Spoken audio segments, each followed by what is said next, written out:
Les défis sont très simples. Depuis la chute du premier couple humain, nous sommes dans le pétrin et c'est pour ça que Jésus s'est incarné et est venu nous sauver. Et le grand défi, lorsque Jésus nous tend la main, c'est que nous l'attendions aussi pour que nous retrouvions, si vous voulez, la vie belle et merveilleuse que Dieu avait pensée et proposée à chaque homme.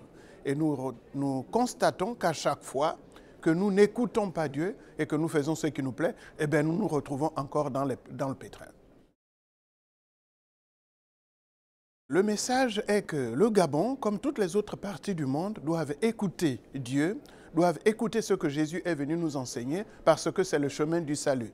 Donc aussi bien au Gabon que partout ailleurs, nous avons à écouter Jésus qui est l'unique sauveur, qui est l'unique chemin, l'unique vérité et la vie. Bien sûr, quand on dit unique, ça ne veut pas du tout dire qu'il n'y a pas la vérité selon laquelle nous sommes ici à la télévision. Et Jésus n'a pas besoin de nous le dire.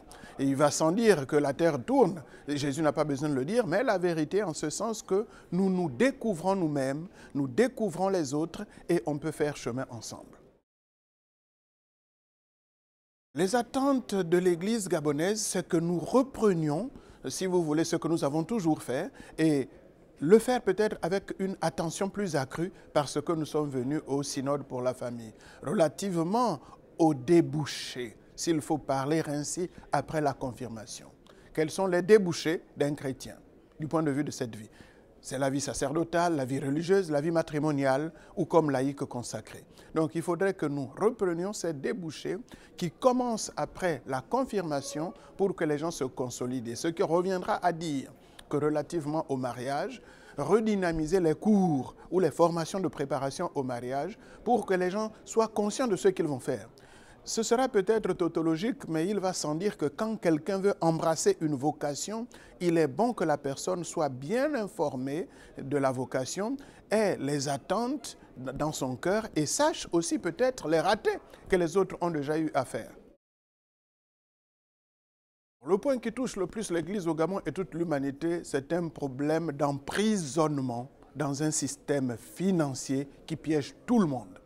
Si les gens pouvaient essayer de vivre un peu librement relativement à l'argent, relativement aux matières, eh bien nous aurons assez de temps et pour prier, assez de temps pour réfléchir, assez de temps pour nous relationner. Mais si vous remarquez bien, le temps que les jeunes passent à l'école, c'est pour trouver un emploi. Un emploi pour avoir de l'argent, c'est pour se vêtir, pour se nourrir. Si vous prenez tout le temps que les gens passent au travail, c'est pour trouver de l'argent pour se nourrir. Donc, sans nous cacher la face, le temps que nous consacrons à la recherche des moyens de survie est un problème mondial qui se pose aussi bien au Gabon, en Europe, en Amérique. Et si nous essayons déjà de résoudre ce problème, eh bien, je crois qu'on affronterait avec beaucoup plus de tranquillité les autres problèmes.